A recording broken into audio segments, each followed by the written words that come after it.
Bruce Fenton, Durham Point. I'm glad that you, have this fun social club. I wish I could see it through the eyes of some of these other folks. I don't.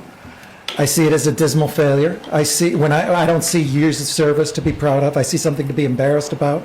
I see spending after spending after spending. You can have your little happy social club and your awards, and you can pat yourself on the back for 20 minutes. But at the end of the day, the numbers don't lie. What you have done is spend millions and millions and millions of dollars of your neighbor's money. You had people, this entire room filled up. You had person after person after person talking about how you are destroying their financial future. You had people who have lived here. You had a man who's sitting right here where I am standing, who lived here 70 years, and you have forced him from your home. So when you're hanging your awards on the wall, I hope you pat yourself on the back and think about this resident of yours in your town that you love who is leaving because of you, because you can't control your spending, because you spend with wild abandon. I don't see some vaunted great halls of the lords and ladies of the court. I see a petty tyrant who runs this town like his own personal... Point of information, Mr. Chairman. No, you don't get to interrupt. We have... I can't too, sir. I have public comment time. This is public comment time. No, a point of information. We can have a debate. You don't get to interrupt me, sir. I just want to this microphone. I just want to remind you... Shut your mouth. I'm talking. I'm talking here. My microphone, I pay for my taxes. Mr. Chair, I'd request a recess. Don't you dare interrupt me. Mr. Chair, I request a recess to calm down. I'm able to say what I want to say. You don't get to interrupt me. The council is in recess. Thank you. You don't have a right to interrupt me. I have a right to speak during public comment. I have a right to say that has been withheld under... You'll have a chance to continue. You'll have a chance to continue. You can't handle the truth because you're not representing the people. You're stealing their money. You're forcing people from their homes, and you can't handle the truth. If you want to have a debate, my friend, why don't we have a debate? Will you do it? Why don't you have a debate with me? You want a debate? You want to interrupt? No, you won't. Why are you armed, man? What's that? Why are you armed in here? Why am I what? Armed. Why is there a sidearm? Because it's my right, and if that's a problem with you, then that's a problem with you. All of us have the same right, but we don't bring guns into this meeting. Well, if you don't like the Constitution, that's your problem, sir. Yes, it is my problem. Okay, well, It is the problem move to of Massachusetts or California then. This is New Hampshire, it's a free state, I have the right to do it. Maybe you don't like people of certain skin colors or certain religions either. That's your problem. There's a legal right that I have. I belong to the NRA before you were born. I don't care what you were doing I stopped this before. timer, so he's got 3 minutes and 39 seconds left. And then go from there. The rule, I was fine until I was interrupted. I have a right under public comment rules to make my comment. You don't have a right. Robert's rules What's states out of very line is clearly you cannot attack individuals personally.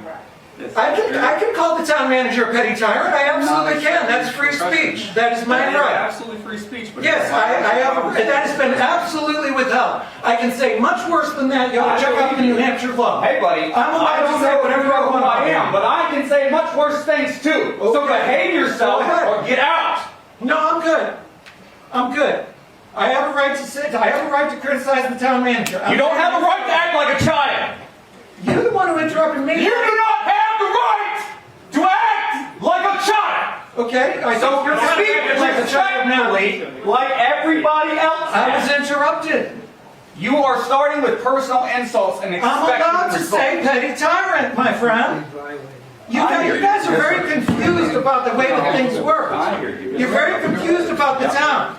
Yeah, we could. You're very confused people. You seem to think that you get to lord over us and that you're in charge.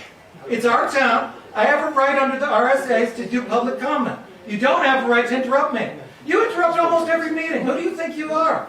I've been interrupted 4 out of the last 5 times I've come here. I have a right to say if I want to call Mr. Seelig a petty tyrant, I'm allowed to call him a petty tyrant. I think he's a communist, actually. I'd compare him to Putin. I call him His Majesty's Highness, and I call you the Royal Court. He's more like Putin. He's been in office almost as long as Putin.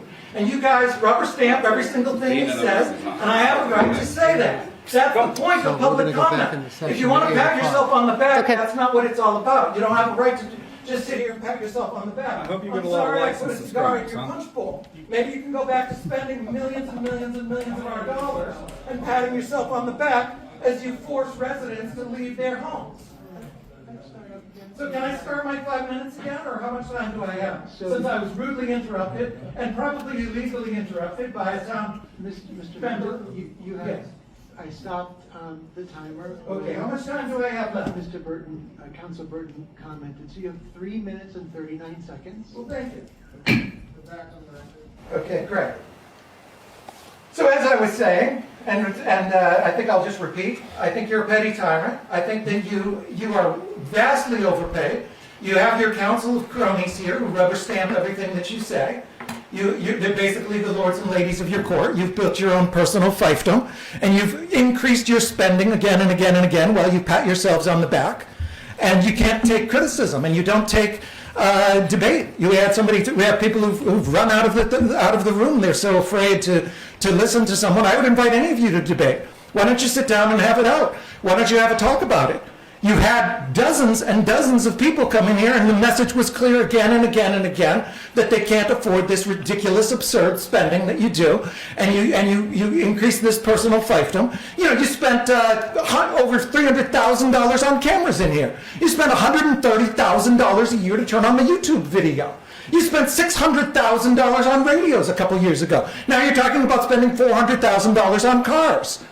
It's absurd. You're addicted to spending, and it's not something to be celebrated. It's not something to pat yourself on the back. It's something to be embarrassed about. And you should be thinking, when you're patting yourself on the back, you should be thinking about the man that you're forcing from his home. And there wasn't just one of them, there was more than one. 2 gentlemen who've been here over 50 years that you are forcing them from their home because you're addicted to spending, and you have your happy little social club where you rubber stamp everything that His Majesty, our comrade, the King, says. And that's an embarrassment. And it's something you should all be embarrassed about, and I think you are. And that's why although you have the courage to interrupt me illegally, you don't have the courage to debate me. I'll go to any coffee house in this town and debate you, but you won't, because you can't stand the questions. Because if I look you in the eye and say, how do you justify this theft of your neighbor's wages? How do you justify these people that you're forcing from their homes? You can't do it, because you're in your happy little social club where you're going and spending money with wild abandon.